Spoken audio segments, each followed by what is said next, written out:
Hi everyone, my name is Harupal Dukian. I'm a practicing bankruptcy attorney here in the state of California. And in this video, I want to talk about your car.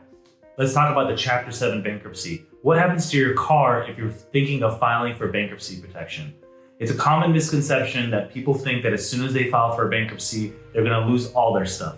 They're going to lose their car, they're going to have to close their checking accounts, they're not going to be able to buy anything ever again. That's simply not true. If you file for bankruptcy protection, you have exemptions that help you protect a lot of your assets. One of the biggest assets, especially here in Los Angeles and California, is your car. How are you going to get to and from work? Not everybody who calls me, they say, I can't lose my car. Or I don't know what to do with my car. Am I going to lose it? Do I continue making payments? Well, let's talk about that. Let's say in this first situation, you own your car. Let's say the car is worth $10,000. If the car is worth $10,000, you own the car, there's a very good chance that you'll be able to protect that with the motor vehicle exemption as well as other exemptions. Of course, other factors have to play in there, but there's a very good chance that you'll be able to protect the car and you're not going to be forced to sell it in order to pay back your creditors. But what happens in the situation where you have a loan against the car? What do you do with that loan? Do you continue making payments on it? How is the creditor going to respond to you filing for bankruptcy? These are all legitimate questions. What's going to happen is when you file for your Chapter 7 bankruptcy, you're notifying all of your creditors of the bankruptcy filing. You're notifying the credit cards, you're notifying the medical bills, the personal loans. You're also notifying your car lender. Your car lender is going to get a notice of the bankruptcy filing just like everybody else. But part of the bankruptcy paperwork, especially in the Chapter 7, there's a form called the Statement of Intentions. So on that form, you disclose or you let the court know, so the creditor can know, what you plan to do with the collateral, the vehicle, that's attached to that loan. You have to state your intentions. A lot of times, what people like to do is they continue making their regular payments and they hold on to the car. There's usually four main things you can do, four main options you can do in a Chapter 7 with your vehicle. One, you can straight up surrender the car. If you surrender the vehicle because the payments are still too high or the value of the car is much lower than the loan you owe against it, sometimes it might be smarter to just let go of the car. That way you avoid any sort of future repossessions, any deficiency balances or any fees that are owed in the surrendering of that car will be discharged in your Chapter 7, just like any other credit card or personal loan. So you can definitely surrender it, or you can enter into what's called a reaffirmation agreement.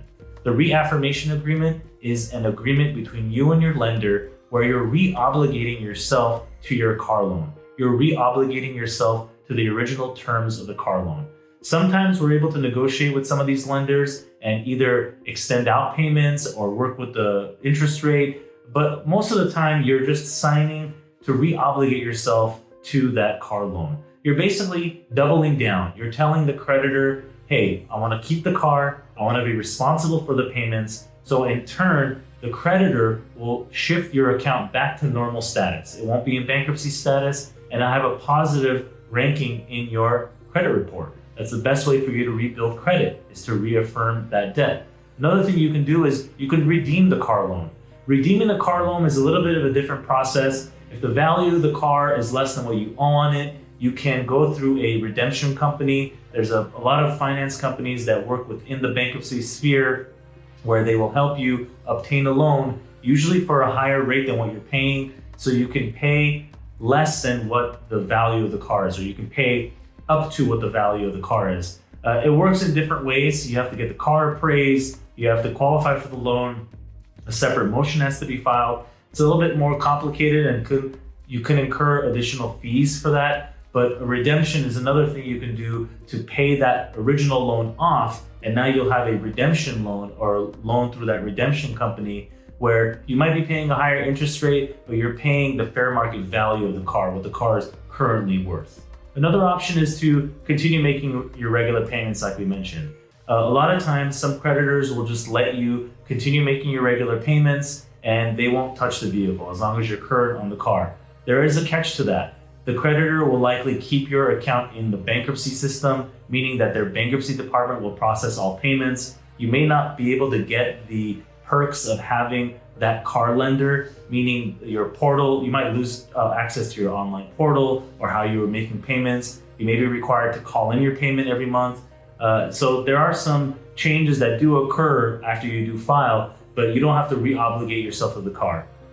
What car lenders are requiring more and more is that reaffirmation agreement, because they know that you can simply walk away from the car at any time because you didn't reaffirm on the loan in the bankruptcy and that account stayed in bankruptcy status. You definitely want to talk to a bankruptcy attorney what your options are, but the short end of it is, as long as you continue making your car payment, it's affordable, it's within your budget, it's within your means. Once you got rid of your credit card debt, you can afford that car payment. It's definitely a good idea to hold on to your car, make your regular payments, maybe even enter into a reaffirmation agreement, because that's going to be that process of rebuilding afterwards. Having a loan that survived the bankruptcy that you continuously making payments on, and you have a chance to complete that loan, it's inherently going to benefit you. It's going to put you in a much better position than our first example of the individual who just owns their car. There's no loan against it. They don't have any other loans. They're getting rid of all their payments. At least for you, you have that revolving payment,